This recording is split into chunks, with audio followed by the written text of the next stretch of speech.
키워드를 살펴보는 오늘의 화제 빅뉴스 시간입니다. 오늘은 박자원 기자와 함께합니다. 어서 오십시오. 첫 번째 뭐 준비하셨습니까? 네, 첫 번째 공포 광고입니다. 잠깐만요. 공포 영화가 아니라 공포 광고라고요? 네, 공포성을 조장하는 전략 중 하나인데요. 미국 보건복지부가 코로나19 백신을 여전히 맞지 않은 국민들을 위해서 실제로 백신을 맞지 않고 코로나나 델타 변이에 걸린 일반인들의 사연을 광고에 공개한 겁니다. 들어보시겠습니다. 76 days now. And by the grace of God, I'm still here. I died 3 times. A 5% chance of living. I went from being a man who loved to play outside with his children and exercise to a man who barely has enough energy to make. 네, 미국 국민의 4분의 1 정도가 아직 접종을 하지 않았는데 일부러 연기자를 쓰지 않고 실제 사연이라서 더 와닿는 것 같습니다. 우리나라에는 아직 이런 공포 광고가 없죠. 뭐 담배과에 이렇게 붙어있는 그런 무서운 사진들 말고는. 네, 우리나라는 아직 긍정적인 독려 광고가 많은데요. 국내 상황보다는 미국이 훨씬 심각해서 그런 게 아닐지 싶습니다. 미국은 지난 2월 이후에 코로나19 환자 수가 최고 수준입니다. 우리나라도 위드 코로나를 앞뒀지만 경계를 낮추진 말아야겠습니다. 예, 공포 광고는 그만큼 기저에 공포스러운 상황이 있다는 얘기니까 우리는 그런 게 좀 안 나왔으면 좋겠습니다. 다음 키워드 뭡니까? 네, 다음 달고나 할기입니다. 아, 또 오징어 게임 얘기입니다. 근데 거기 게임이 여러 나오는데 그중에서 특히 달고나가 인기인가 봐요? 네, 유독 달고나 게임이 인기가 많은데요. 파리에서도 실제 게임을 해보는 팝업 스토어가 생길 만큼 해외에서 더 화제입니다. 얼굴 낯익으실 텐데 미국 NBC의 더 투나잇 쇼 MC인 지미 펠런도 영상을 올렸습니다. 오징어 게임 수트를 입고 본인 이름 이니셜인 JF가 새겨진 달고나를 하는데 영화 속 패자처럼 달고나를 깨뜨리고는 결국 쓰러집니다. 이 지미 펠런은 싸이나 방탄소년단 등 국내 아티스트들을 정말 많이 만나면서 한국 문화와 친하기로 유명하죠. 이래서 또 화제성도 돋보입니다. 예, 저도 어릴 때 많이 해봤지만 저 진짜 어렵습니다. 다음은요? 네, 다음은 욕했다고 쾅입니다.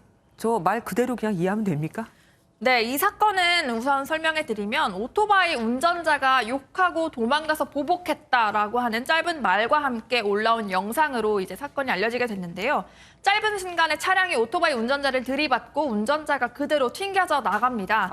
꽤 아찔한 상황이었는데 자세한 피해 내용은 아직 알려지지 않았습니다.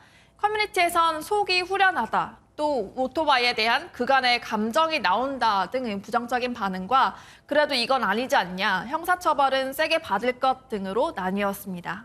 잘잘못은 물론 뭐 가려봐야 알겠지만 어쨌든 보복 운전 자체는 처벌이 좀 세지 않습니까? 네, 아무래도 처벌이 세다 보니까 정당방위로 인정되긴 좀 어려울 것으로 보입니다. 보복 운전의 경우에 상대 차량이 파손됐을 때 5년 이하 징역 또는 1,000만 원 이하 벌금, 인명피해가 크면 최고 징역 20년까지도 처해질 수 있기 때문입니다. 감정에 지배당하지 않기 위해서도 이 법이라는 게 필요한 거니까요. 다음은요? 네, 다음은 경매에 나온 알카포네 애장품들입니다. 알카포네면은 미국 마피아 그 두목 아닙니까? 굉장히 유명한. 근데 네, 애장품을 내놓았다고요?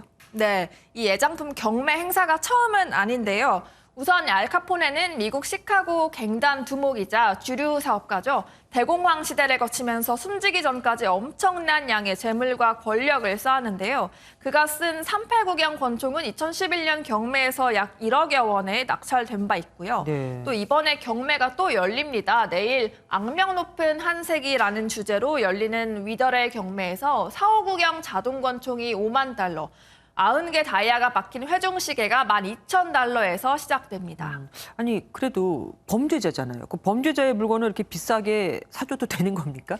네, 아무래도 그렇죠. 대량 학살이 아니었냐 할 정도로 알카포네 손에 숨졌던 사람이 최소 수백 명으로 알려져 있는데 예. 그 유족들이 이 경매 행사를 반긴다면 그것도 이상하죠. 또 이번 경매 수익이 최소 8억 원 정도로 책정되는데요. 알카포네 손녀들에게 돌아간다고 하는 만큼 시선이 곱지만은 않습니다. 뭐 그래도 비싸게 팔릴 것 같습니다. 자, 다음 보겠습니다. 네, 다음은 경찰이 갱스터입니다. 경찰이 무슨 범죄를 저지른 겁니까? 네, 미국 경찰들 얘긴데요. 지난해 5월 조지 플로이드라는 흑인이 숨지면서 촉발된 대대적 흑인 시위에서 되려 경찰이 시민에게 총격을 가했었습니다. 공개된 바디캠 영상 보시면 웃고 떠들면서 마치 사냥하듯 고무탄 총을 쏘고 또 이때 경찰에게 걷어차기를 당한 피해자 중 한 명이 이들의 그 인간 사냥을 막기 위해서 경찰에게 총을 쏴서 기소됐는데 무죄 판결을 받았습니다. 네. 영상들이 재판에서 공개되면서 정당방위 증거로 인정된 건데요. 남성은 경찰인 걸 모르고 위협을 막기 위해 사격했다고 증언했다고 합니다. 그러니까 미국에서 경찰을 총으로 쏘고도 무죄가 나온 건 정말 이례적인 일이네요. 마지막 보겠습니다. 네, 여권 발급 수백 명 인파입니다. 코로나 얘기입니까? 왜 그런 겁니까?